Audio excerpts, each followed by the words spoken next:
nuestro sector, en nuestro espacio, fuimos los pioneros en llevar adelante audiencias mediante este sistema cuando el resto del tribunal se debatía cómo seguir en una situación de total aislamiento, el fuero penal, y esto fue rescatado no solamente por todos los operadores del sistema, sino también por todos los operadores de la justicia, teniendo en cuenta a lo que son los auxiliares de la justicia, esto es, los profesionales del derecho, los abogados, y hasta desde la misma institución del Colegio de Abogados, siempre haciendo la salvedad del funcionamiento del fuero penal, lo cual es digno de destacar, y no hay que cansarse de repetirlo.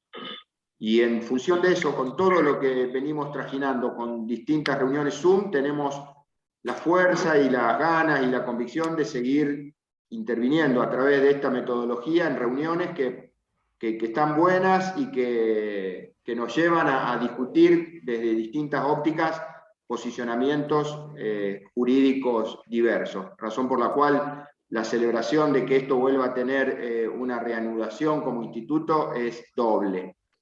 Y también el agradecimiento a quienes hoy van a tener o van a oficiar como expositores, Rodrigo y Mariano. La verdad que les agradezco su predisposición para estar iniciando este instituto, y espero que las críticas no lluevan para quienes en este momento los está saludando, pero que después a lo mejor se retira de la reunión. Así que creo que lo más sano y lo más productivo es que podamos encontrar un punto de encuentro para reflexionar sobre estos puntos de vista que convergen para un lado, para el otro, y que a nosotros nos toca solamente la cuestión de resolverlos. Ni uno tiene toda la razón, ni el otro deja de tener toda la razón, sino que son puntos de vista, y eso es lo importante, que se entienda por qué somos operadores de un sistema de justicia todo. Generalmente Gonzalo, cuando yo ya paso el minuto y medio de hablar, ya empieza a hacer cara y me empieza a decir cortá, cortá. Así que nada más, quiero agradecer a los organizadores, a los expositores y a todos los que ponemos el hombro para estar acá reunidos y bancándonos una hora aproximada de un nuevo Zoom, pero que creo que vale la pena, por lo menos para mantener viva la llama, para llegar a octubre, noviembre, y poder terminar el año con reuniones presenciales y con un buen asado, que creo que es lo que nos merecemos todos. Les dejo un saludo muy grande, y espero que puedan disfrutar y sacar algo productivo de esto, que seguramente lo van a sacar. Les mando un saludo a todos y nos estamos viendo. Gracias, Gustavo. Gracias. Bueno, en primer lugar, gracias a todas y a todos por haber participado de la convocatoria que hicimos. Hoy Rodrigo y Mariano plantearon la posibilidad de debatir sobre el fallo Ayala, luces y sombras, y el debate del nuevo paradigma en materia de unificación de penas, sus proyecciones e injerencias, análisis jurisprudencial y marco legal. La idea es, como hemos hecho en los encuentros anteriores, que hagan una exposición más o menos de 15 a 20 minutos cada uno, o lo que necesiten, y después abrimos el debate para que cada uno pueda exponer su postura o discutir sobre los alcances de la charla. Así que bueno, los dejamos, no sé quién comienza, si Mariano o Rodrigo. Empiezo yo, Mariano, ¿no? Sí. Bueno, voy a tratar de ser lo más breve posible. Buenas noches a todos, buenas tardes, buenas noches. Lo primero que quiero decir es que, digamos, ante todo esto es simplemente como todos creo que sabemos, es una introducción al debate y al intercambio de opiniones, digamos, de ninguna manera ni soy ni me creo un erudito en esta cuestión, ni mucho menos. O sea, de hecho es la primera vez que intento abordar la cuestión de Ayala, más allá de los planteos que por ahí uno puede hacer en audiencia. Esta es la primera vez que por ahí me pongo a trabajarlo con un poco más de profundidad. Bueno, como todos saben, el debate que involucra la cuestión del fallo Ayala, que a su vez se sucede en el tiempo por lo menos a lo que es el contenido del fallo romano, y todo lo que han sido no solo las derivaciones de Ayala, sino los fallos que han estado antes de Ayala y que han sido en parte generadores de los fundamentos y también de los recursos que devinieron en Ayala, como es por ejemplo el fallo Canelo, y el fallo Canelo y el fallo Díaz Roque Abel, y posteriormente lo que vino después de Ayala, entre otros casos tenemos el fallo Ramírez, el fallo González, el fallo Aranguis, el fallo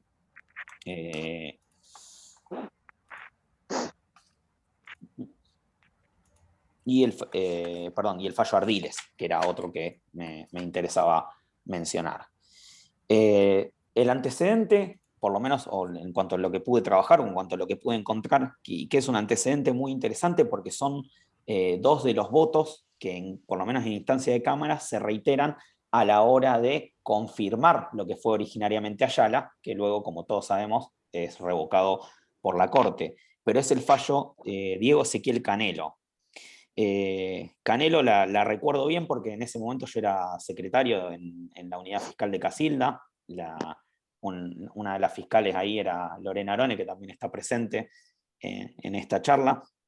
El fallo Canelo tiene aristas muy interesantes si lo abordamos desde el caso de primera instancia, porque en ese caso no solo se hizo la audiencia de abreviado y los fundamentos se dieron oportunamente en forma oral, sino que el doctor Pareto emitió un fallo por escrito donde abordó la cuestión del tratamiento de la unificación de pena y la armonización, en este caso, de los artículos 15 y 16. Lo primero que se plantea, y es muy interesante cómo aborda esta perspectiva el doctor Pareto, es porque él hace una introducción previa en ese fallo y se plantea cómo lograr una interpretación conglobada y armónica de los artículos 15 y 16. Estamos hablando de que el fallo Canelo fue en el año 2015, en el mes de abril del 2015.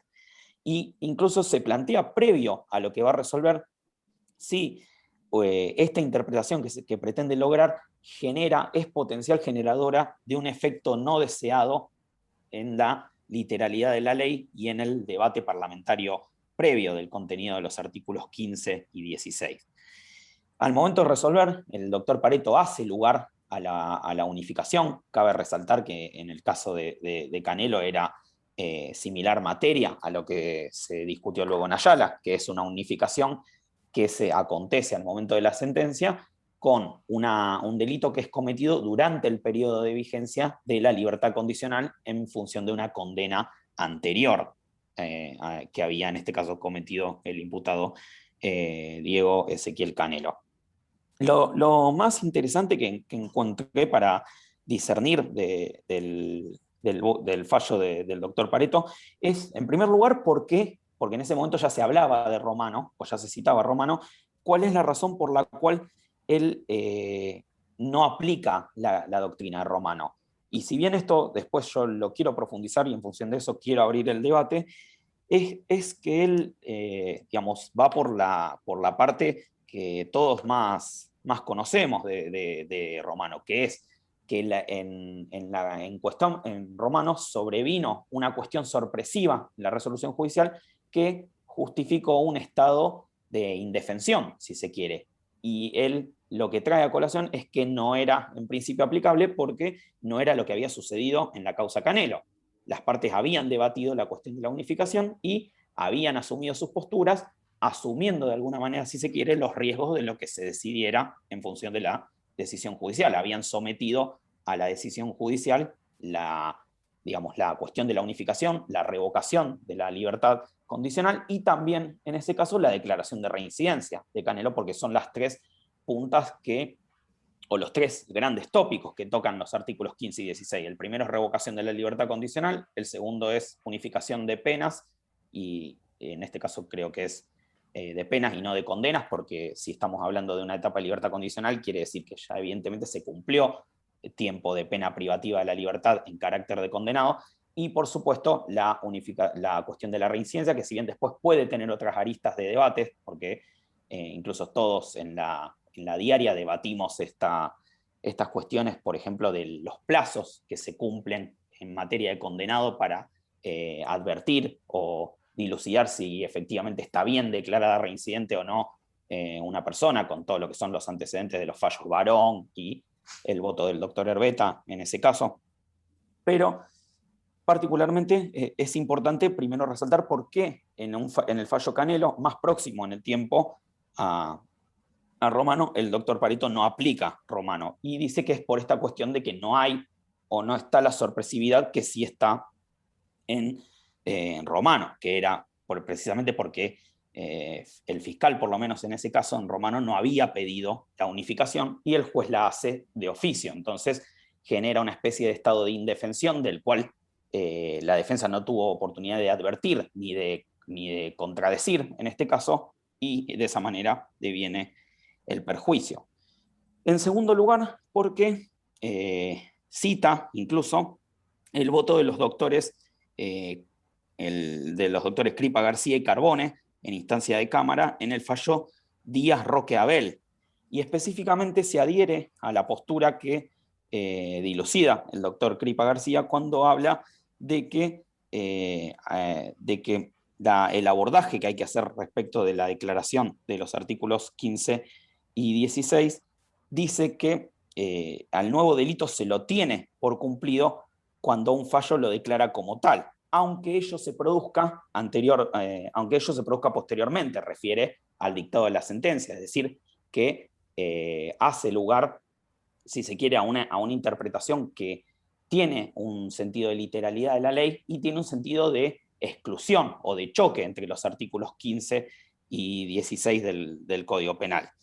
Pero la salvedad que se hace en ese fallo es que la postura del doctor Carbone es que dice que una vez que se comete el delito, durante la instancia o durante el periodo de libertad condicional, dice que ya queda operativamente habilitada la instancia fiscal precisamente para realizar la petición y tornar aplicable las previsiones del artículo 15 del Código Penal, con lo cual se hace imperativo revocar la libertad condicional. Este es un primer abordaje interesante de lo que luego, en un análisis que para mí no es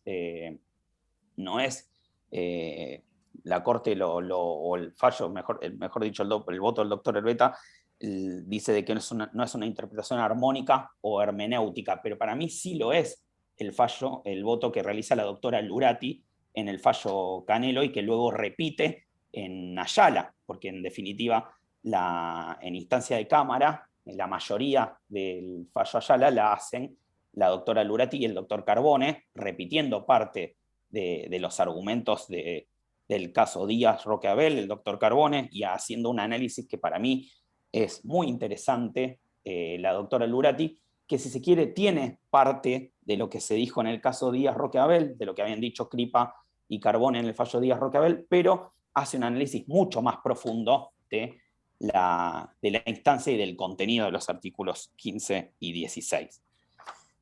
Posteriormente, saliendo ya de lo que es Canelo, podemos entrar, si se quiere, en lo que es el análisis del fallo Ayala, propiamente dicho, porque, como lo dije, el voto en Cámara de la doctora Lurati y del doctor Carbone retrotraen a el fallo Canelo, porque fueron precisamente los dos mismos vocales que votaron en Canelo y que en este caso hicieron mayoría contra el voto de la doctora de Petris, que el voto de la doctora de Petris en Canelo era un voto que la doctora de Petris ya había esgrimido. Perdón, esto porque yo quizás hago mucho uso de nombres personales, de ninguna manera tengo intenciones de herir susceptibilidades ni nada, simplemente referir con nombres personales porque es interesante de este modo ver el contenido, ver el abordaje que cada jurista, que cada magistrado le fue dando a el tratamiento de la cuestión.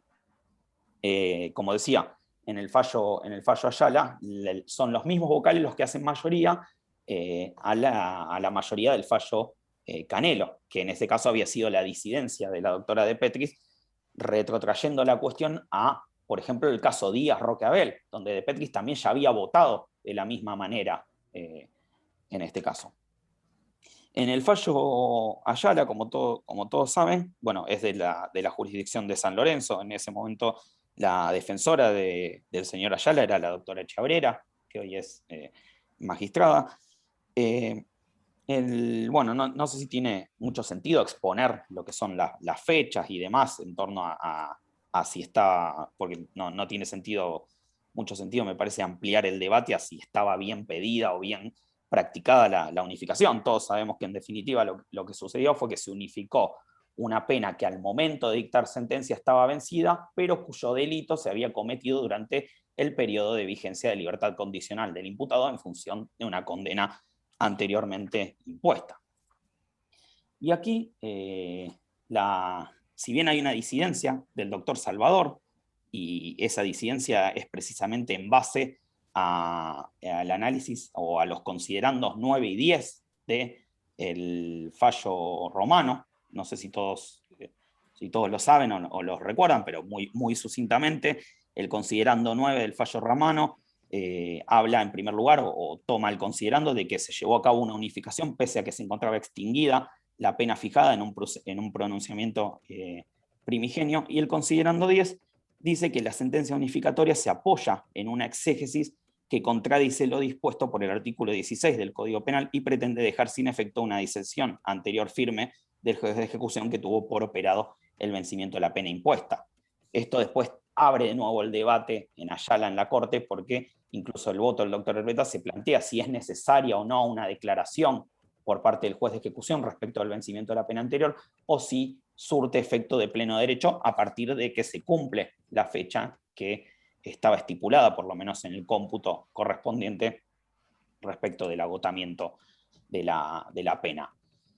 Como lo decía el doctor Salvador, se acoge a los considerandos 9 y 10 del fallo romano. Yo tengo una postura, o tengo un cuestionamiento que creo que es interesante para hacerle al fallo romano, que lo voy a dejar para exponer al final, porque es un poco el cierre, si se quiere, de esta parte de la exposición. Pero después viene la mayoría, compuesta por Lurati y por Carbones, donde la doctora Lurati, que hace uso del segundo voto, retoma los fundamentos de la causa Canelo y distingue entre varios supuestos, distingue entre el caso, distingue o hace una distinción de todos los supuestos en los que proceden los institutos de unificación de penas y o de condenas respecto de una situación de una comisión de un delito anterior, y en donde la ley, en función de lo estipulado en los artículos 15, 16, 13, inciso 4 y 58 del Código Penal, corresponda o no practicar algún tipo de unificación.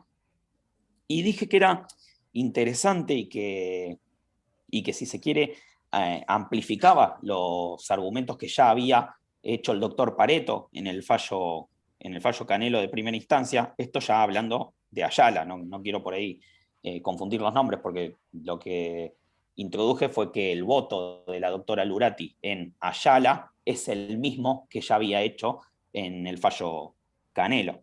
Y la doctora Lurati, la primera consideración que hace es que los considerandos 9 y 10 del fallo romano no se adecúan a una interpretación sistemática ni histórica de los artículos 15 y 16. ¿Y cuál es por qué fundamentos llega a esta conclusión la doctora Lurati? Porque dice que específicamente la interpretación sistemática que requiere el artículo 27 y 58 del Código Penal para el caso de las condenas condicionales, o del 13 inciso 4, además del 15 y del 58 del Código Penal para el caso de las libertades condicionales, es que esto se puede hacer o es en realidad procedente siempre y cuando el delito no se haya cometido durante el periodo de libertad condicional. Es decir, toma la idea de Canelo, del fallo del doctor Pareto en Canelo, pero hace una profundización de esto, porque dice que para ella el agotamiento normal o natural de la pena es el agotamiento sin ningún tipo de incidencia, es decir, sin ningún tipo de incidente, esto quiere decir excluyendo el caso de que el imputado haya cometido un delito durante el periodo de vigencia de la libertad condicional. Con lo cual amplía un poco, si bien es muy extenso y es muy rico el fundamento, pero intentando reducirlo, digamos, su postura es esa. Incluso concluye, hace un cotejo entre el Instituto de la Libertad Condicional y el Instituto de la Condena Condicional, y concluye que para el caso de comisión de delitos durante el periodo de vigencia, ya sea de una o de otra, la sanción que estipula la ley es la misma. Dice, en el caso de la condena condicional, se revoca la condicionalidad de la pena anterior y se somete a una unificación, y en el caso de la libertad condicional sucede exactamente lo mismo. Se revoca la libertad condicional, se somete a una unificación, y bueno, sumaríamos, como dije al principio, el debate de la cuestión de reincidencia, con lo cual concluye que en ambos casos se revoca el beneficio y se retrotrae la instancia al momento en que se impuso la pena. Y por eso es importante la consideración que ella hace de cuándo considera o cuándo estima que hay agotamiento o cumplimiento normal de la pena, que no es el caso cuando se comete un delito. Ahora bien, ya sabemos, por supuesto, Ayala terminó en la Corte. El voto del doctor Herbeta es bastante interesante. Para mí la parte más interesante, esto por supuesto es una opinión meramente personal, la parte más interesante del voto de Herbeta es cuando deslinda la literalidad, y lo hace de forma muy prolija, de forma muy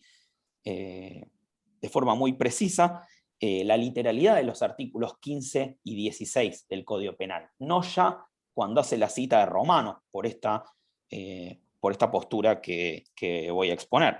Pero muy sucintamente, el doctor Herbeta en su voto habla de que el principio de inocencia exige ser destruido mediante una sentencia firme, y que eso no sucede con la situación de la imputación por el nuevo delito, es decir, descarta la posibilidad de que eso pueda tener lugar a partir de la mera imputación.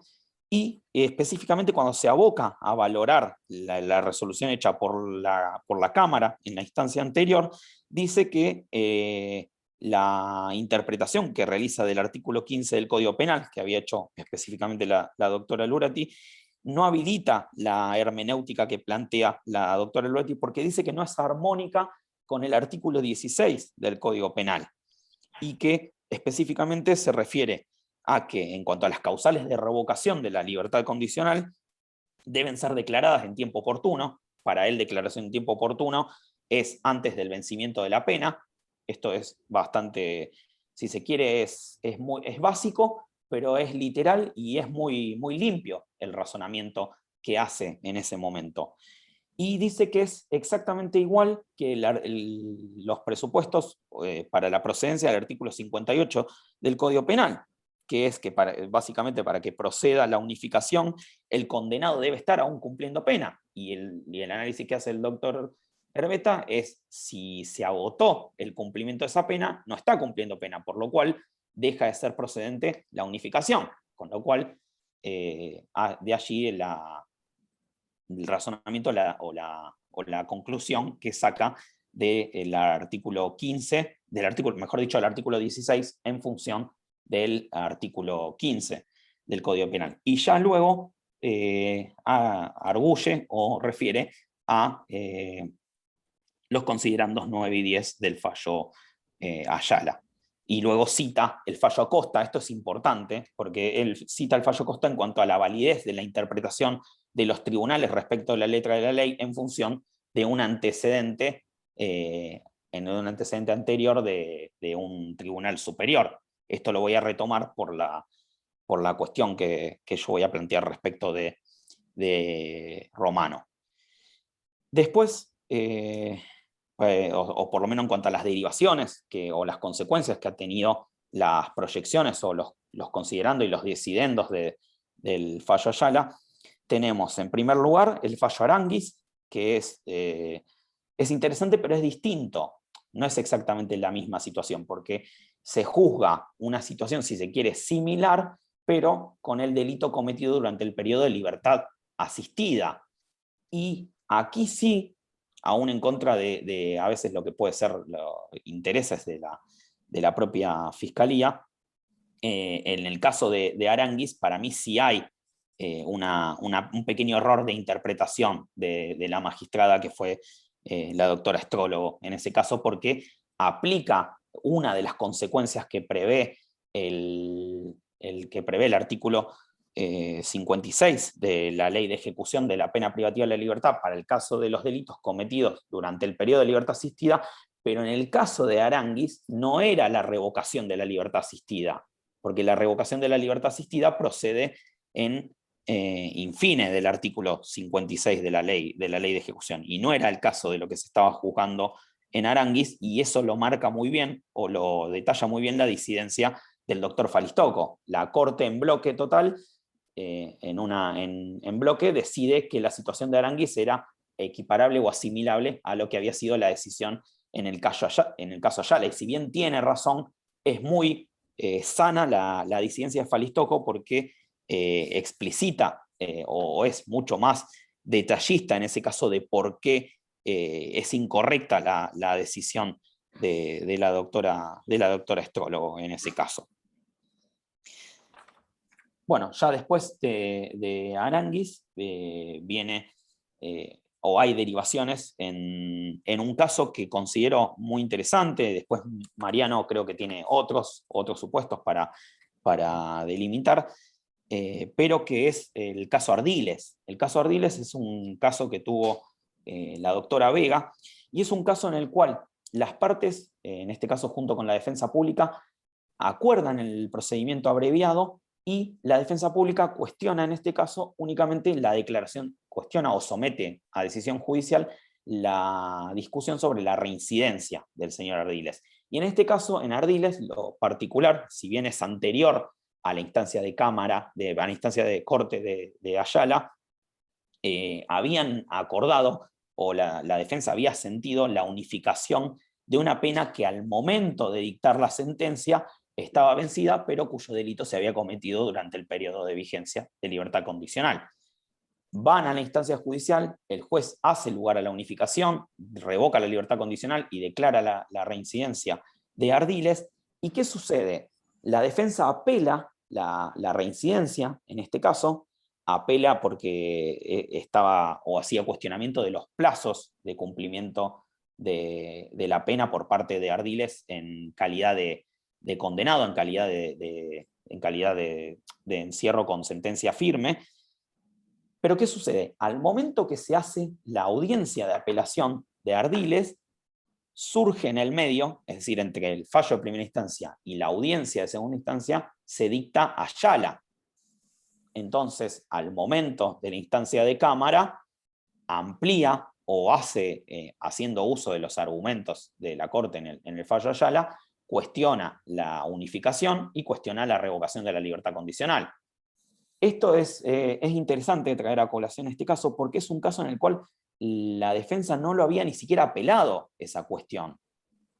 Y, sin embargo, no solo se le permite introducir estos agravios, sino que luego la Cámara los acoge, y efectivamente, teniendo en cuenta lo que se había fallado por la Corte en Ayala, revoca a su vez lo que se había decidido de revocar la libertad condicional, y revoca también la unificación de penas que se había dispuesto con una pena que estaba vencida al momento de dictar la sentencia nueva. Es una resolución del 11 de noviembre del 2019, dictada por los doctores Hernández, Carbone y Acosta. Nótese que por lo menos el doctor Carbone ahí ya había, o tuvo obviamente que cambiar su postura respecto de lo que venía decidiendo en los casos anteriores. Es interesante porque digo que al no haber apelado la defensa pública en ese caso, se podía entender o se podía plantear, como lo hizo la Fiscalía en ese caso, incluso que la cuestión en torno a la revocación de la libertad condicional y a la unificación de penas era una cuestión que estaba firme, con lo cual es interesante el análisis que hace la Cámara también de por qué sí es un agravio que, si bien no se había introducido o que no se había debatido en el recurso, que no se había, mejor dicho, introducido en el recurso, por qué sí luego le da tratamiento y por qué sí luego le da favorable acogida. Y ya para terminar, lo que considero, por lo menos en mi postura, esto es muy personal y coincido con muchos de mis colegas con quien lo hemos debatido. Esta parte, uno de los que me ayudó en este caso es el doctor Iván Enríquez, porque él tiene también esta postura y ha hecho planteos en torno a esta postura, que es por qué, por lo menos esto me hago cargo a nivel personal, por qué Romano está mal invocado por parte de los tribunales y por qué Romano no es doctrina obligatoria. Y esto es lo que considero más importante. Los considerandos 9 y 10 de Romano, que son los que apuntan a esta armonización entre los artículos 15 y 16 y que hablan específicamente de la posibilidad de revocar la libertad condicional y de unificar con una pena que está vencida, son suscriptos únicamente, y aquí hay un error, si se quiere, del doctor Salvador en lo que era el antecedente del fallo Ayala, cuando él adhiere a Romano. Los considerandos 9 y 10 únicamente los suscriben Lorenzetti y Zaffaroni en ese momento. Maqueda, que es el que hace el voto mayoritario junto con ellos dos, los acompaña, pero hasta el considerando número 6. Es decir, el 7, el 8, el 9 y el 10 son exclusivos de Zaffaroni y de Lorenzetti. ¿Y por qué digo los acompaña hasta el considerando número 6? Porque si frenamos en el considerando número 6, y esto es importante porque el considerando número 6 fue lo que citó el doctor Carbone cuando falla en el caso Ayala, cuando hace mayoría junto con la doctora Lurati en el fallo Ayala, es la doctrina de la posibilidad de indefensión que se produce cuando hay un accionar de oficio en torno a la unificación por parte de la magistratura que no fue pedido, ni solicitado, ni tratado por la Fiscalía, y del cual la defensa no tuvo posibilidad de defenderse, precisamente. Y allí es donde frena su intervención, y ya luego el resto de los considerandos los hacen los doctores Zaffaroni y Lorenzetti, con lo cual la doctrina de la Corte por mayoría, porque en ese momento, si bien había varios ministros, la mayoría la terminan haciendo ellos tres en el voto hasta el considerando número 6, como lo decía. ¿Por qué? Porque Hayton en ese momento rechaza por el artículo 286, Argibay rechaza por el artículo 286 del Código Procesal Civil y Comercial de la Nación. Petraki hace su propio voto, hace su propio voto y lo sigue hasta el considerando número 8, es decir, no incluye el 9 y el 10, que son los nucleares de Romano, y Fay también acompaña hasta el considerando número 8, es decir, el 9 y el 10 son solo de Zaffaroni y de Lorenzetti, que incluso si lo ponemos a proyectar o a pensar hoy en día, muchos de esos ministros hoy en día no están. Petraki ya no está, Hayton ya no está, Argibay ya no está, Fay ya no está, el propio Zaffaroni ya no está. Con lo cual, de todos los que votaron los considerandos 9 y 10, queda solamente el doctor Lorenzetti. Y además estamos hablando de que Romano es un fallo del año 2008, es decir, es un fallo que tiene cierta antigüedad, que puede en este caso ser cuestionada no solo por la nueva integración de los ministros, sino por su antigüedad y por la consideración esta respecto de quiénes votan y qué votan particularmente dentro o discerniendo el fallo Ayala. Y ya con esto termino. ¿Cuáles son las cosas que quedan para el debate respecto del fallo Ayala? O para mí, ¿no? ¿Cuáles son las cosas que quedan para el debate respecto del fallo Ayala en función de lo que, si se quiere, una valoración axiológica de lo que se decidió es, por lo menos para mí, cuestionable? En primer lugar,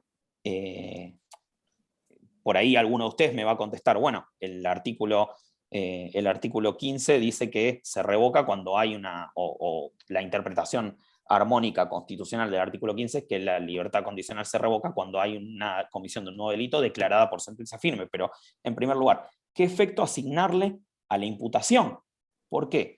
Porque la imputación tiene incidencia en materia de lo que es preclusión del proceso, instancias precluidas o preclusión del proceso penal, porque además es una instancia necesaria para el avance de la IPP y es lo que habilita la puerta para el desarrollo de la IPP y posterior acusación, es decir, sin imputación no vamos a ningún lado, y por las cuestiones que se deciden en la imputación. Porque, por ejemplo, ¿cuántas veces se decide en una imputación imponer una medida cautelar?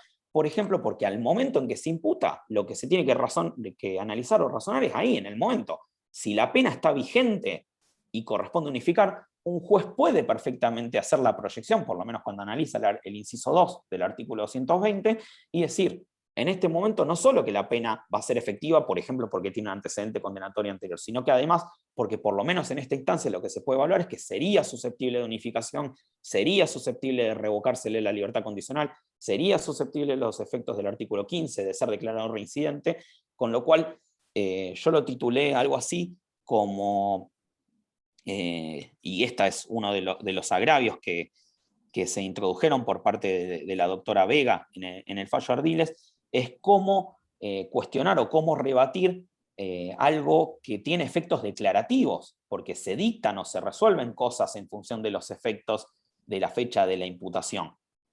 ¿Sí? ¿Cómo rebatir o cómo cuestionarlos después? En segundo lugar, la cuestión de la preclusión de las instancias procesales en función de lo que se decide, precisamente como lo dije en esa imputación. En tercer lugar, todo esto para el debate, ¿cuál es el orden de prelación o cuál es la verdadera armonización de los artículos 15 y 16 del Código Penal? Porque yo entiendo, y esto por lo menos en mi postura, que el análisis que hace la Corte, y particularmente el voto del doctor Herbeta, del 16, es decir, dándole prelación al 16 de alguna manera en función del 15, también deja de lado el artículo 13, inciso 4 del Código Penal. Con lo cual, acá, y es una cuestión que introdujo ya el doctor Pareto cuando falló Canelo, es cómo establecer el orden de prelación. Por lo menos en lo que yo recuerdo o en lo que a mí me enseñaron, digamos, hay un orden, digamos, el orden de los artículos en el código no es caprichoso, al contrario, digamos, el 13 está por encima del 14, el 14 está por encima del 15, o por lo menos algo así era la interpretación, con lo cual, ¿cuál es la verdadera forma de armonizar el contenido de todos estos artículos? En cuarto lugar, la cuestión de las dilaciones, y en este caso no lo digo solo por el abordaje que se hace en Ayala de posibles dilaciones causadas por parte de la defensa.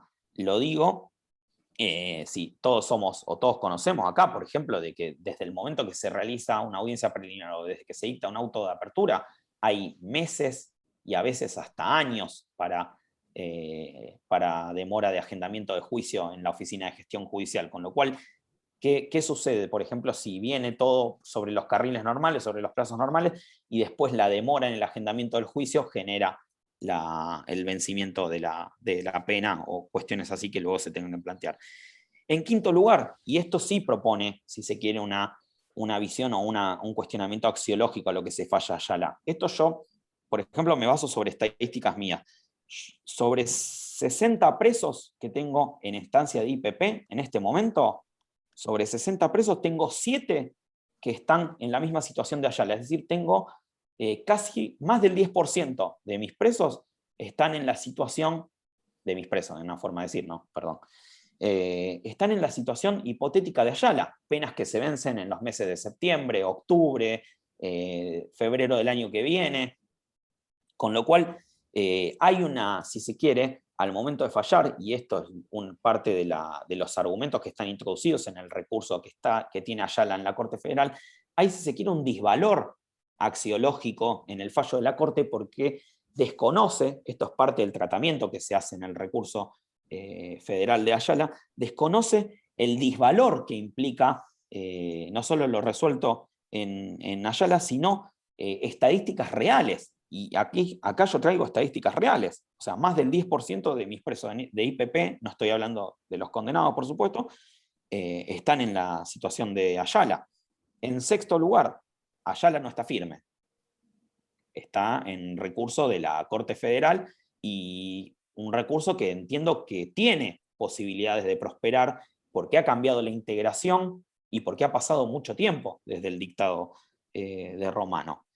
En séptimo lugar, por ejemplo, y esto yo también lo he arguido cuando discuto la cuestión de Ayala, ha habido o hubo proyectos, de hecho está vigente el proyecto de reforma del Código Penal de la comisión encabezada por Borinsky, que particularmente trae una solución, o si se quiere intenta traer una solución, reconociendo que está vigente la problemática, está entre los artículos 15 y 16, y trae una solución legislativa que dice que la libertad condicional será revocada. Esto es simplemente una mención, ¿no? Pero también para abrir el debate, que la libertad condicional será revocada, aunque la sentencia sea dictada con posterioridad al momento de extinción de la pena, excepto que hayan transcurrido más de 5 años desde el vencimiento. Es decir, le pone un coto, pero tampoco le pone el coto de la fecha exacta de vencimiento de la pena. Bueno, acá termino, intenté ser lo más breve posible y perdón si los aburrí. Gracias, Rodrigo. Muchas gracias. Mariano. Bueno, gracias, Gonzalo. Voy a tratar de ser lo más breve posible porque sé que se hizo un poco tarde. Yo concretamente había traído 3 fallos, pero a modo de disparador, es decir, yo creo que ya hice un abordaje bastante extenso, Rodrigo, del tema del fallo cuestión, los antecedentes. 2 de ellos están vinculados con la condenación condicional y uno justo con la reincidencia. Bueno, uno de ellos es el fallo Granton, en este caso un fallo de cámara. El imputado había sido condenado en el año 2014 por el delito de homicidio culposo a la pena de 2 años de prisión de ejecución condicional y en forma conjunta 6 años de inhabilitación. La condena obviamente adquirió firmeza en junio de 2014 y los hechos que fueron materia de juzgamiento fueron posteriores a esa firmeza, tuvieron lugar en abril de 2016 y septiembre de 2017. En definitiva, al momento de comisión de ocurrencia de estos hechos, no había transcurrido el plazo de 4 años que prevé el artículo 27 del Código Penal. ¿Cuál fue el voto de la mayoría en relación a la posibilidad o no de unificación? En este caso, votó la doctora Hernández y adhirió el doctor Salvador.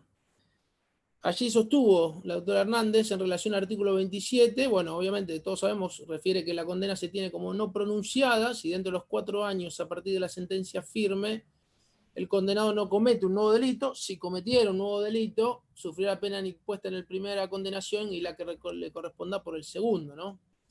El tema es desentrañar qué se entiende por nuevo delito aquí. Bueno, la mayoría entendió que la única interpretación posible y válida era la que derivaba de Ayala, es decir, aquella que impone que se tiene por cometido un hecho delictivo recién al momento de que la sentencia judicial así lo establezca. Por ende, como ya hicimos mención, habiendo transcurrido ese plazo de 4 años, que es el plazo de abstención, no podría modificarse retroactivamente y revocarse la condicionalidad y unificarse. El voto de la minoría, en este caso que quedó en disidencia, fue el de Mascali. Él refirió, conforme al fallo Ayala, el tiempo procesal oportuno para aplicación de la unificación debió ser antes del vencimiento de los 4 años de la condicionalidad, con el dictado de la condena, que esto es lo que refería a la defensa. Sin embargo, el doctor Mascali refiere que el fallo romano de la Corte ni el fallo Ayala nada dicen acerca de cómo deben considerarse los plazos del instituto de la condenación condicional, es decir, plantea que se trata de 2 institutos distintos, uno la libertad condicional y en este caso la condena condicional.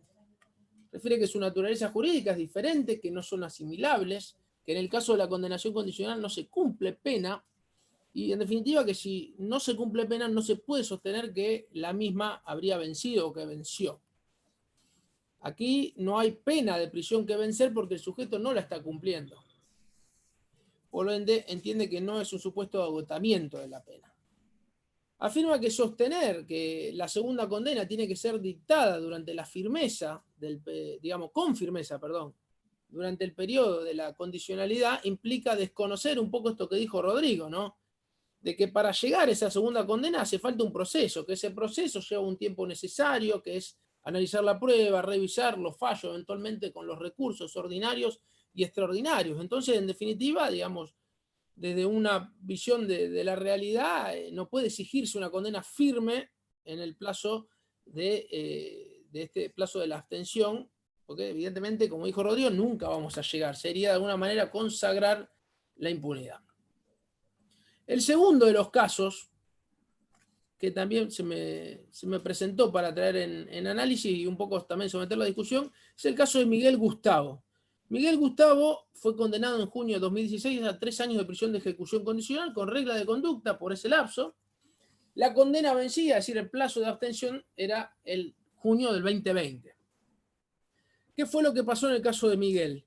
En 30 de noviembre de 2018 viola una de las reglas de conducta, que era la de constitución de domicilio, por lo cual la Fiscalía gestiona una audiencia de revocación de la libertad de la condena condicional. Con la ausencia del condenado, con la presencia del abogado defensor, la Fiscalía lo que solicita en esa audiencia de noviembre del 2018 fue la declaración de rebeldía y la consiguiente orden de captura. Es decir, en esa instancia no se solicita, ahora he tomado conocimiento de otros casos donde directamente también se solicita la revocación de la condena condicional, aún en ausencia de la persona, y hay tribunales que ya han hecho lugar, sobre todo en primera instancia. Transcurrido ese plazo de los 4 años, más precisamente en octubre de 2020, es decir, recordemos que el plazo de abstención vencía en junio del 2020, la defensa solicita el levantamiento de la orden de captura, lo presenta básicamente, lo pone a disposición a Miguel, en el entendimiento de que la pena estaba extinguida en los términos del artículo 27, citando también el fallo Ayala, entendiendo que debería hacerse extensiva la interpretación, por cuanto no fue revocada en ese plazo de 4 años y por ende la pena estaría extinguida. En audiencia, en primera instancia, el doctor Coria entendió, textual, digamos, más allá de las previsiones del Código Penal, él valoró que el Estado, a través obviamente de la Fiscalía, había generado una audiencia, había intentado controlar al señor Miguel y no pudo hacerlo por su incomparecencia. Asimismo manifestó que en los términos del artículo 66 del Código Penal, el plazo eventualmente de la prescripción se daría a partir del quebrantamiento de esa condena, que vendría dado en el caso por la declaración de rebeldía que se impuso a raíz de incumplir con la regla de conducta que había asumido. La defensa, bueno, obviamente apeló esta decisión.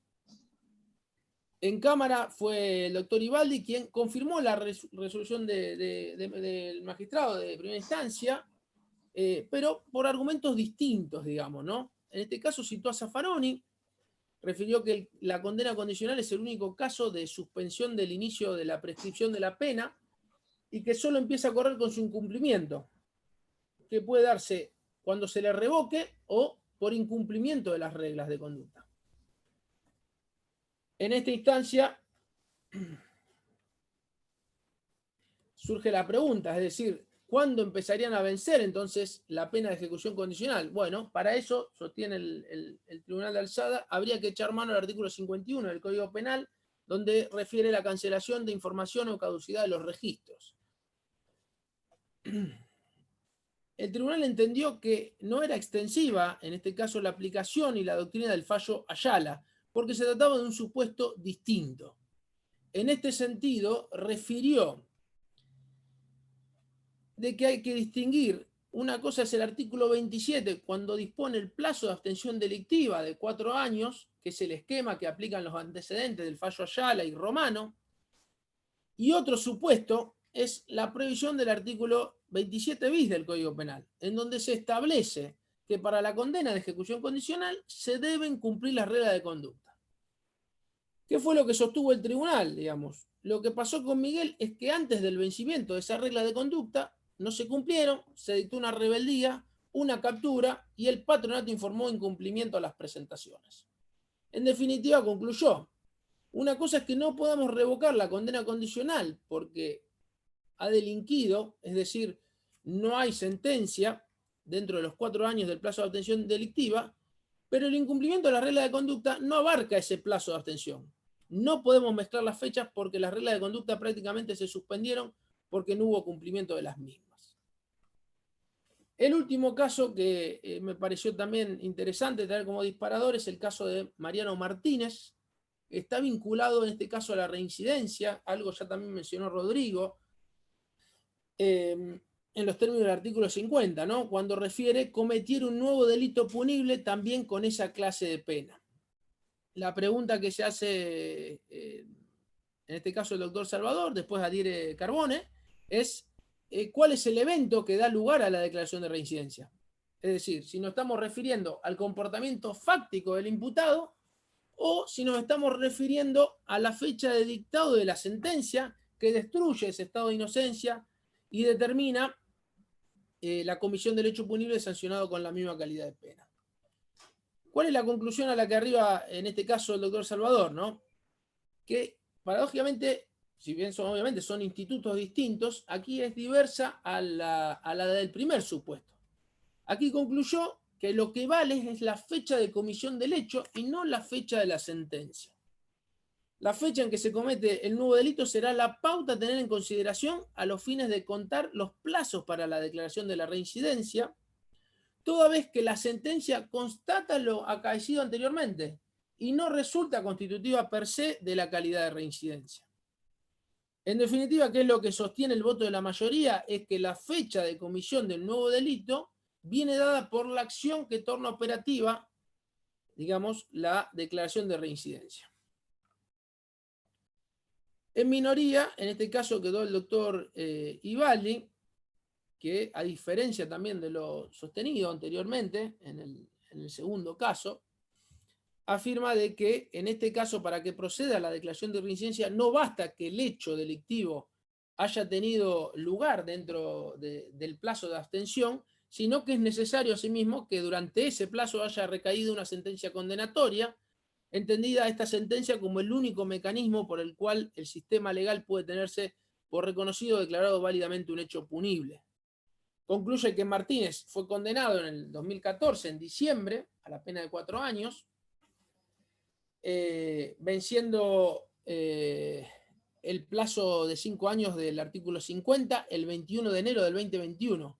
Es decir, que si bien los nuevos delitos que había cometido habían sido anteriores a esa fecha, al momento de recaer sentencia, obviamente posterior, en el mes de marzo de 2021, la misma no estaba vigente. Había decaído ese término legal, por lo cual la declaración de reincidencia en ese caso, a criterio del magistrado, era improcedente. Bueno, esos son los disparadores que traje para el día de hoy. Y bueno, si te parece, Gonzalo, abrimos el debate. Muchas gracias, Mariano. La verdad que muy interesante todo lo que dijeron. Sabemos que esto lleva esfuerzo, trabajo previo para venir a hablar en un grupo como este, así que agradecemos muchísimo la dedicación que le pusieron. No, ahí vi, creo que querían hablar, el negro había levantado la mano, ¿puede ser? Ah, perdón.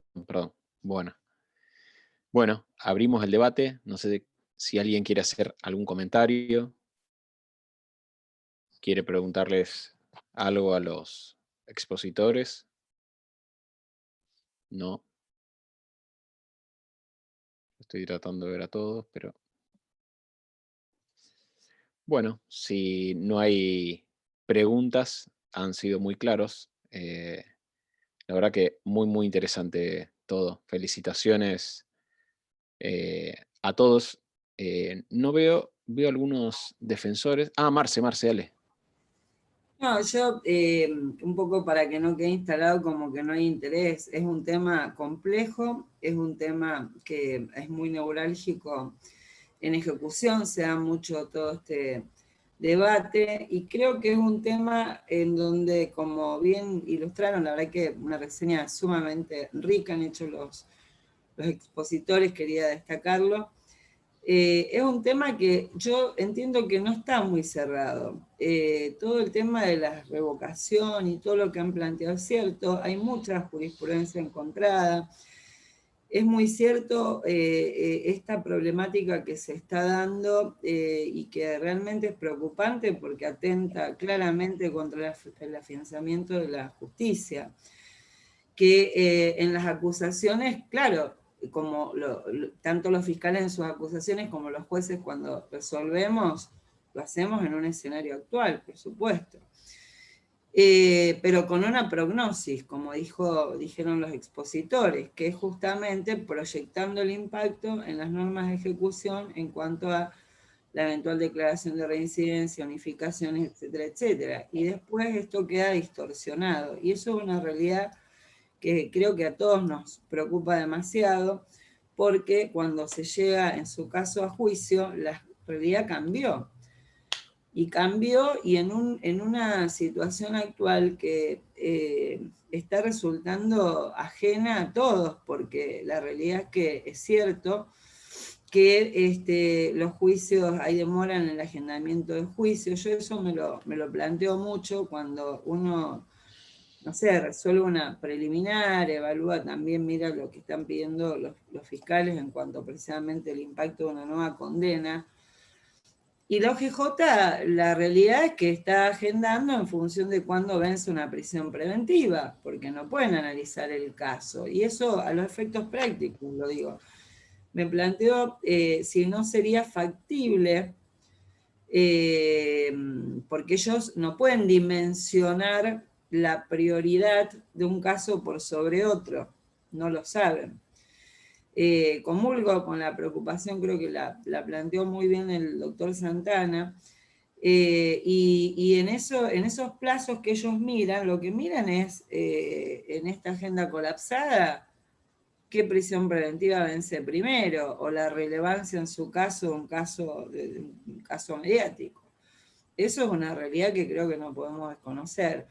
Entonces, me parece que hasta tanto esto se pueda de alguna manera encaminar de un modo, de mejor modo, no sé si no sería factible que un poco los fiscales impulsen los pedidos de agendamiento en aquellos juicios en que vean que se va a tornar abstracto, en principio, de mantenerse esta doctrina constitucional en determinados supuestos, el pedido de unificaciones o de declaraciones de reincidencia, etcétera, etcétera.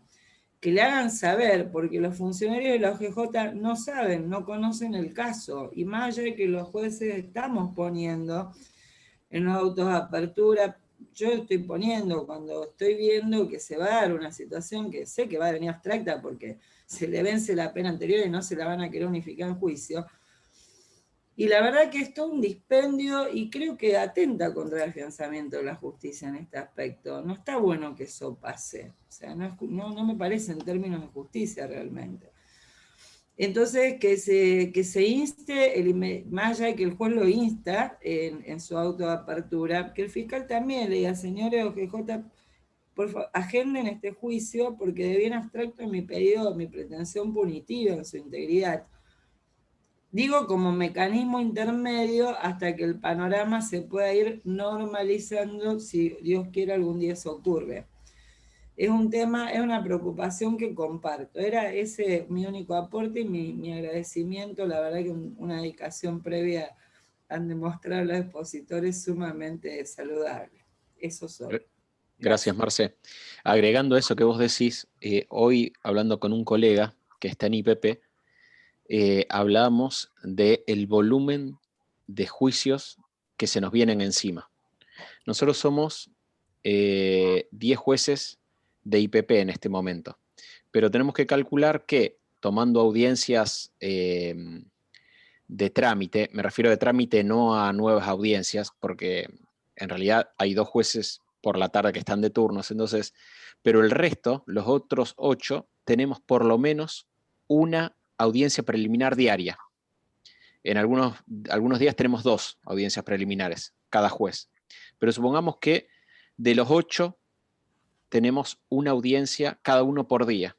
Eso genera 40 preliminares o autos de apertura por semana o que van a terminar. Son alrededor de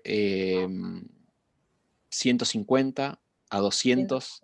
Por mes, doctor. autos de apertura en Rosario por mes.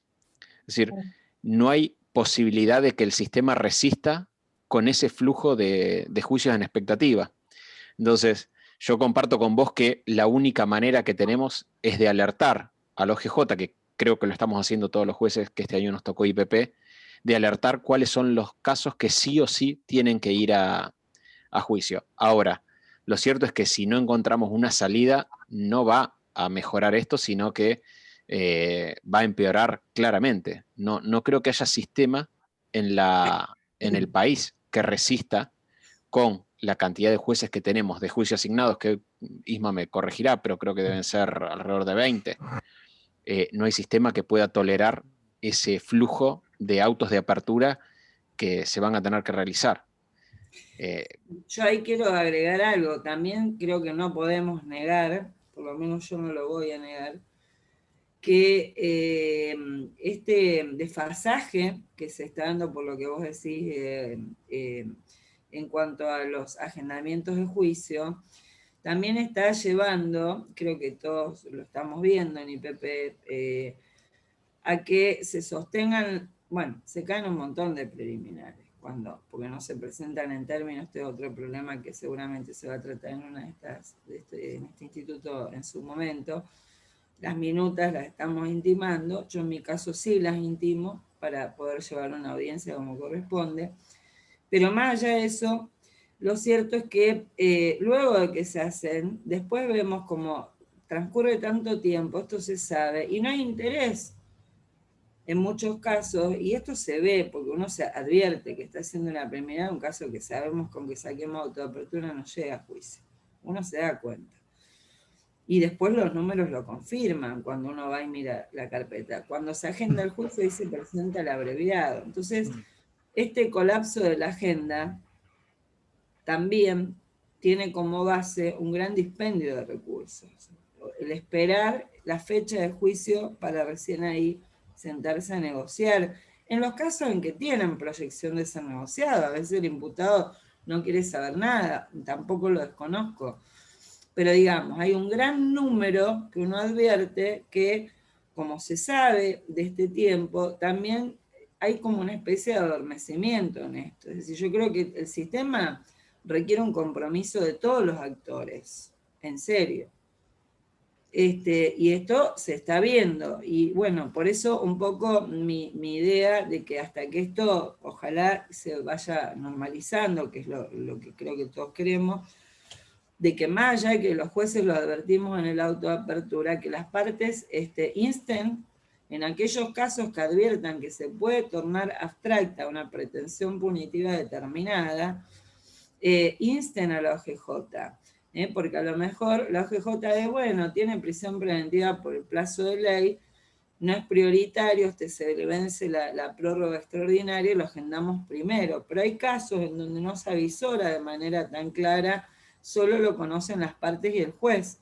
Entonces nosotros lo ponemos en los autos de apertura, pero por eso insisto en que el actor penal también inste a la OGJ. No es lo ideal que estemos caso por caso, obvio. El sistema hoy no puede estar, no está aceitado como para funcionar de otra manera. No sé, es algo que yo pienso todos los días, cómo hacer para que se agilice. Eso es una solución.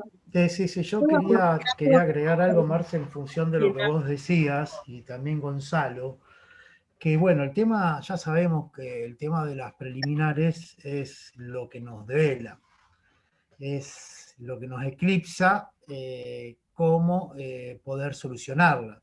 Porque si bien, Gonza, vos decías que todos los días un juez toma una preliminar, esa es una parte de la historia. La otra parte es la cantidad de preliminares que se frustran y los tremendos recursos que se pierden y que todos sabemos que se van a frustrar y sin embargo no tenemos otra manera de evitarlo.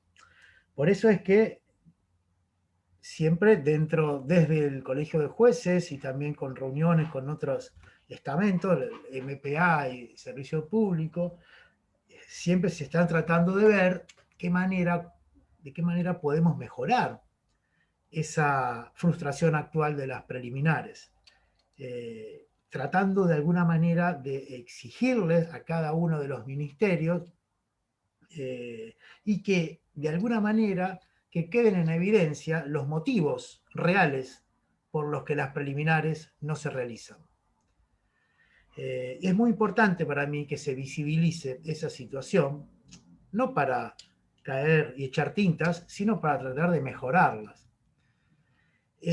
Vos, Marcela, decías que las partes llegan a la preliminar sin conocer el caso. Y sí, es así, pero cuando hablas con el MPA te dicen que es imposible que lo conozcan de antemano, conforme los términos que dice la ordenanza procesal. Y si seguimos profundizando, tal vez podemos llegar a que a lo mejor el abreviado debiera realizarse en determinada etapa procesal y de alguna forma evitar que se pueda abreviar hasta el último momento. Pero que tampoco esa es una solución, porque la ley es clara, que uno te puede abreviar hasta en el juicio. Y llegado el caso, el detrimento de recursos ya fue agotado y ya existió. Claro que estoy de acuerdo con vos, y como de hecho se está intentando realizar, es que las partes, especialmente el MPA, tenga injerencia en la agenda, en qué juicios quiere que lleguen, que se realicen y cuáles no. Claro está también que la OGJ es un órgano autónomo en ese sentido y que no responde solamente a los intereses del MPA. Pero me parece a mí que debe exigírsele, y de hecho se lo está intentando con las limitaciones que escapan al presente profundizar, pero se está profundizando, se le está dando cierta intervención al MPA para debatir la agenda. Bien, bueno, no me quiero extender demasiado, me parece que alguien, cuando yo comencé a hablar, también quería hablar. Nora. Sí. No, no hay nada que perdonar. No, yo quería decir dos cuestiones que a mí me parece que se me vienen a la mente cuando escucho todo esto. Comparto la preocupación de Marcela y de Ismael, pero lo que creo que se hace un mal uso de lo que son los recursos, los pocos recursos disponibles que tenemos. Y mi lectura, humilde, es que se utiliza la preliminar para ejercer presión con el pedido de pena. Entonces, ¿qué pasa?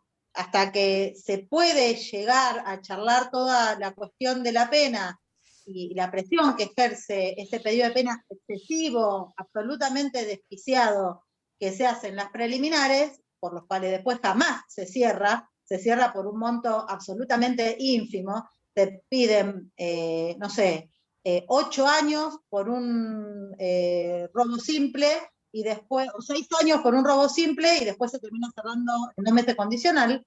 Eso lo que hace es generar todo ese dispendio para luego, por supuesto, terminar cerrando. Entonces, lo que se hace es un aglomeramiento en la agenda que no se va a poder nunca solucionar si no ponemos todos un poco de voluntad a la hora de sincerar las cuestiones. O sea, la preliminar tiene que ir y tiene que pasar, y eso creo que es una función judicial, tiene que pasar lo que tiene una perspectiva clara de condena. No puede ser que en el medio se terminen cerrando cosas con abreviados irrisorios, cerrando con criterio de oportunidad, cerrando hasta con archivos, me ha pasado a mí, después de una preliminar. O sea, no puede pasar eso.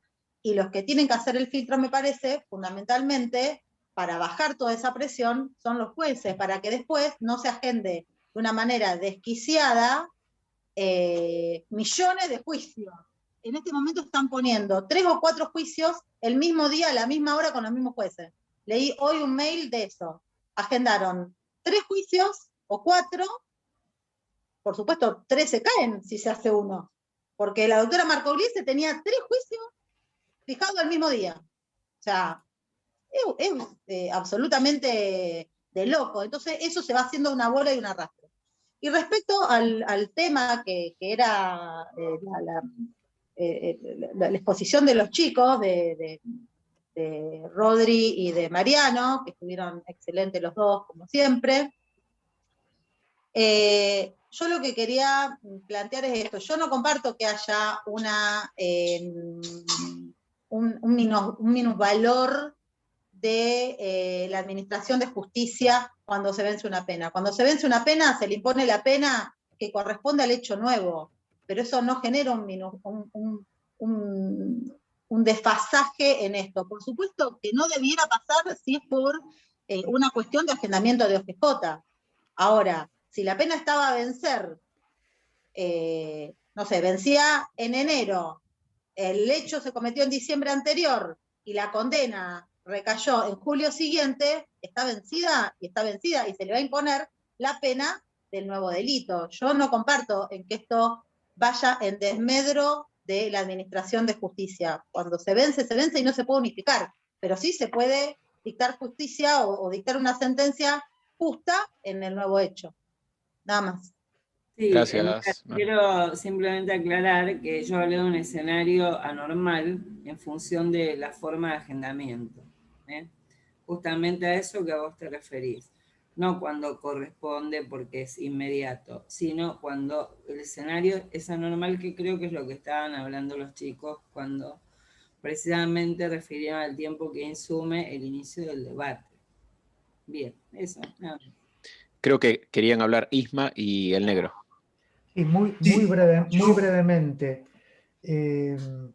Algo que dijo Nora, y yo comparto, y creo que también, no sé si es un mea culpa, pero yo creo que los jueces debemos extremar el análisis en las preliminares y en los casos de cuando aprobamos o no las acusaciones.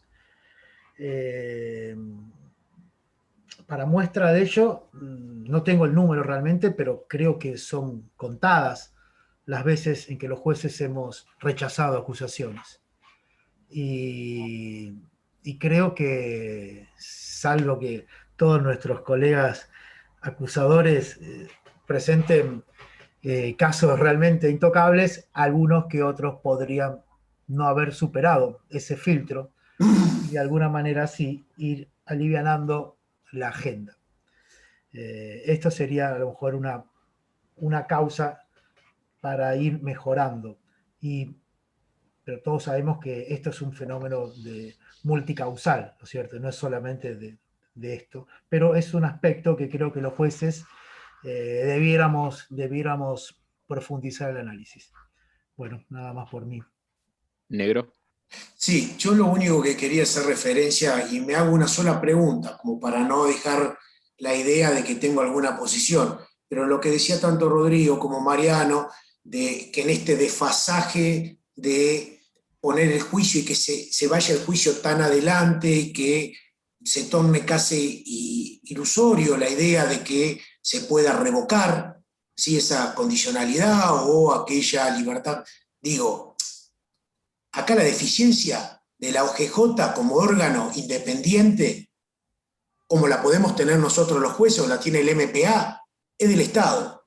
Y el Estado, en esa deficiencia, digo, va la pregunta, ¿tenemos que hacer que pague el imputado? ¿Que pague el condenado?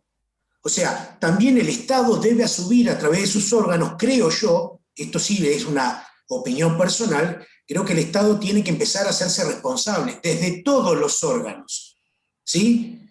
Obviamente no hablo y no echo culpa a los jueces precisamente porque conozco la realidad de Rosario total y absolutamente desbordada, que es casi imposible dar lo que uno puede tener una idea de justicia siglo XXI. Lo que digo es, nosotros estamos en condiciones de decirle, mire, como el Estado es deficiente en poder dar la justicia, se lo hacemos pagar a usted, ¿sí? ¿Por qué infringió una norma? Pregunto eso, y era más que nada a los chicos porque lo vine siguiendo a Rodrigo y también a Mariana en el mismo sentido y le quería pedir una opinión respecto de eso. Gracias, negro. No sé si alguien quiere responder. Sí. Yo particularmente en cuanto a la postura que tracé, no sé si el debate, digamos, hay que posicionarlo sobre hacerle pagar o no al imputado. Quizás levantando un poco lo que dijo Nora, yo creo que hay, y lo que dijo Nora y lo que dijo Ismael también, hay yerros o hay, digamos, equivocaciones de todos. A ver, si yo, o yo por lo menos esto me hago cargo de lo que opino. Yo soy fiscal de flagrancia, llevo, porque los jueces lo saben o me han visto, llevo a audiencia o tengo que llevar a audiencia hechos de tentativa de hurto porque tienen antecedentes condenatorios, qué sé yo. Entonces la pregunta que yo me hago, Nora dice, el fiscal me acusa por un monto sideral, y yo le pregunto a Nora, ¿por qué no me abrevias mañana? ¿Me entendés? Si el tipo está filmado, por ejemplo. Entonces entiendo o creo que hay deficiencias o que por eso intento responder al negro en este sentido. Digamos, no es una cuestión de hacerle pagar al imputado. Yo creo que todos de alguna manera contribuimos, si se quiere, y en esto me hago cargo de mis propios errores, digamos, también, y de mis propios mandas institucionales. Por ejemplo, yo vuelvo a un caso hipotético. Yo una tentativa de hurto, si tiene condena, lo tengo que llevar a audiencia. Lo tengo que llevar a audiencia, pues si no, un 218 mal dado para la fiscalía y me abren un sumario. Entonces, Nora, por ejemplo, plantea, y el fiscal me lo acusa por 2 años. Y obvio que te voy a pedir 2 años, porque yo, este caso, si es una tentativa de hurto y está filmado, y tengo el testigo, y tengo el secuestro, yo, abreviámelo mañana. ¿Por qué tenemos que esperar hasta una acusación? ¿O por qué tengo que meter la acusación para poder abreviar después? Porque, por ejemplo, no sé, o porque controlan la carga de cantidad de abreviados que cierra cada defensor o lo que sea. Entonces, en definitiva, yo creo que va más por ese lado, que quizás podría haber acuerdos marcos institucionales entre todos, Colegio de Jueces, SPPDP, MPA, que de alguna manera intenten reducir estas cuestiones. De hecho, por ejemplo, la fiscal regional tiene un proyecto que es interesante, ya con esto termino, que es muy interesante, pero para el cual, como se dijo, no me acuerdo si lo dijo Nora o también lo dijo el negro, se necesitan recursos, que es, por ejemplo, la cuestión de los juicios por flagrancia. La cuestión de los juicios por flagrancia, si hubiera recursos, ¿pero qué se necesita? Se necesita fiscales de flagrancia que exclusivamente vayan al juicio por flagrancia, se necesita detrás empleados que te trabajen esa causa o que te colaboren en el trabajo de esa causa, se necesita que se amplíe el equipo de litigación y que se destine colaboradores de la litigación exclusivamente para eso, y se necesita también jueces y defensores que exclusivamente defiendan juicios, atiendan o defiendan juicios por flagrancia, por ejemplo. Con lo cual me parece que va más por esa cuestión o por ese lado. Mira, Rodrigo, el proyecto que vos decís de flagrancia, sí, yo creo que es posible. De hecho, yo estoy bastante involucrado en el tema ese. No hace falta tantos operadores, hace falta tomar las decisiones. Y para tomar las decisiones, también creo yo, las cabezas de cada uno de los ministerios debieran analizarlo en un sentido de mejorar el servicio de justicia y no tanto de anotarse un punto o un triunfo a cada quien que le corresponda si gané este juicio o lo perdí. Porque las cuestiones, nosotros las vimos a diario en las agendas, las cuestiones no son numéricas.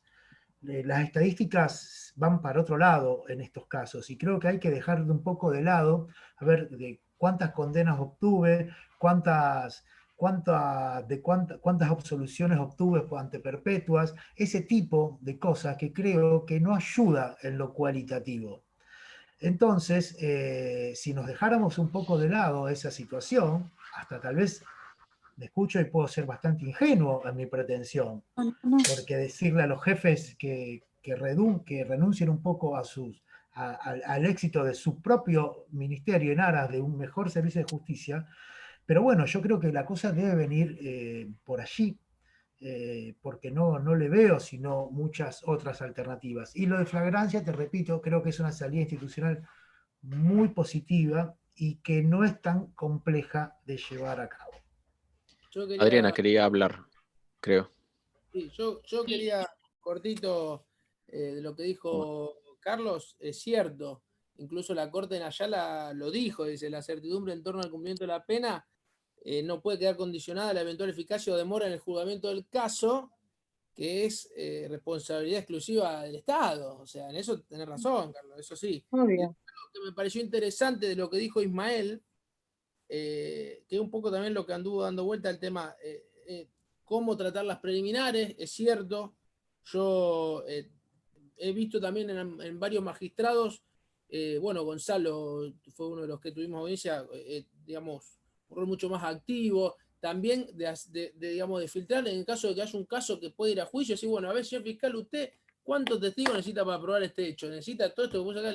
Y eso me parece que también es muy positivo, es decir, darle a la preliminar, digamos, un mayor peso del que viene teniendo, con un rol más activo también de los jueces, y con el abreviado también comparto lo de Ismael. Es cierto, mientras esté disponible la posibilidad de abreviar hasta último momento, y bueno, pasan estas cosas de que a veces está todo listo para el juicio y 2 días antes aparecen las partes con el abreviado. Eso es para pensar si no convendría en algún momento con alguna reforma limitar el tema del procedimiento abreviado hasta determinada etapa y que después no sea viable, digamos, ¿no? Nada más. Gracias, Mariano. Adriana, ¿qué querías hablar? Sí, gracias, Gonzalo. 2 cuestiones. Estaba escuchando atentamente las postulaciones y me parece como que estamos hablando de algo muy lejano, es decir, hablamos de la OGJ, del MPA, del SPPDP, y lo que yo me pregunto es, ¿realmente de quién es la voluntad del abreviado? Porque recién Rodrigo dijo, bueno, cerrámelo mañana, y realmente nosotros sabemos que muchas veces la voluntad del imputado va cambiando, y no es lo mismo decirle a una persona, en un año vas a juicio, con toda la explicación de las pruebas y demás, y eventual pena que puede recibir, que tenga el juicio encima. Y la víctima pasa lo mismo, y eso se ve mucho en la unidad de los delitos contra la integridad sexual. Es decir, la víctima viene empoderada y dice quiere ir a juicio y demás, y me ha pasado donde no había oferta posible, porque el fiscal había conversado con su víctima y le decía yo no quiero cerrar, perfecto, y a último momento, ya con la agenda de juicio, con los testigos citados y demás, tanto la víctima como el imputado cambian la opinión. Entonces no es tan fácil, es decir, pedirle a los operadores y decir, bueno, muchachos, ustedes pongan la voluntad, MPA, SPPDP, ustedes jueces también, lleven adelante las preliminares, porque la voluntad última no es nuestra. Eso es lo que hay que entender, que recién Rodrigo decía, bueno, cerrámelo mañana, es que yo no cierro un abreviado, o por lo menos hasta ahora nunca cerré ninguno, de mi persona, sino que son terceros, y esos terceros también, si están presos, no es lo mismo estar preso 2 meses que estar preso 2 años. Eso me parece que es muy difícil. Comparto que hay que optimizar el tiempo, comparto que hay que optimizar recursos, que todos tenemos poco de todo, pero es muy difícil. Y a veces las buenas ofertas fiscales aparecen 2 días antes del juicio, no 6 meses antes. Y la verdad que yo como defensora voy a aceptar lo que le conviene a mi defendido, aunque sea 2 días antes. Y pongo el ejemplo, yo estaba de acuerdo con un fiscal, con el imputado sobre un tema, y la Fiscalía Regional no lo aceptó, pero no por la pena, no lo aceptó porque ya se había preparado el juicio.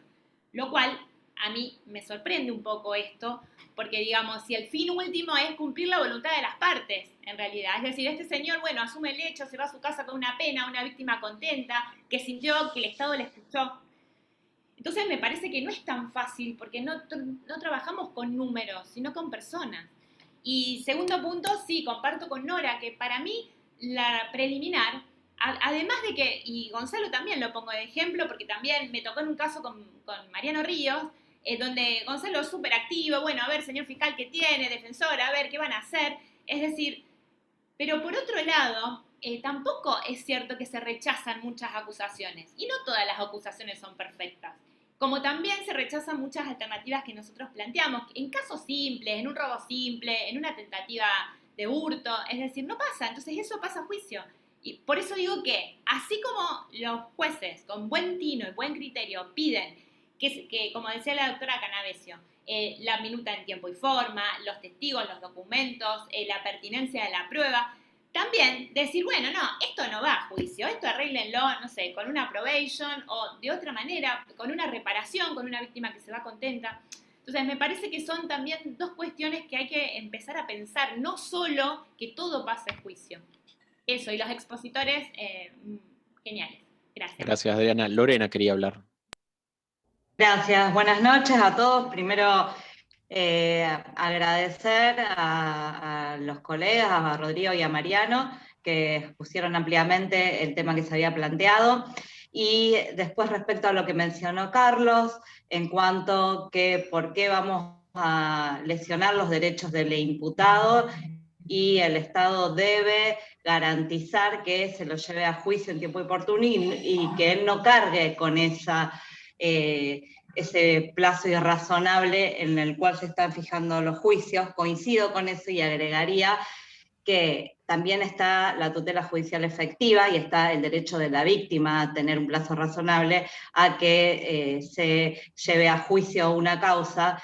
Y diciendo en cuanto a la palabra Estado, como la concepción de Estado, como el gran pater familia, considero que todos nosotros como funcionarios somos responsables de que se garantice tanto al imputado como a la víctima de que se lleve a juicio una causa en un plazo razonable o que se resuelva el conflicto en un plazo razonable. Respecto a las preliminares, entiendo que, como dijo Manfrín, hay múltiples factores que afectan al tratamiento de las preliminares, tanto de la defensa como de la fiscalía, y también por la situación de pandemia que estamos viviendo, porque hay muchos defensores, por ejemplo, que no pueden llegar a hablar desde la imputativa con sus asistidos hasta el momento de la preliminar, y así se lo ha planteado a la Fiscalía, y que la Fiscalía no ha logrado medidas sino hasta días previos a la preliminar.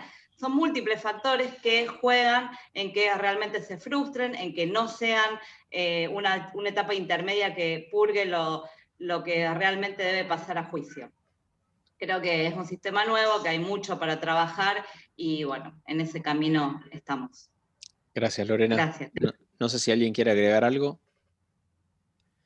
Bueno, muchas gracias.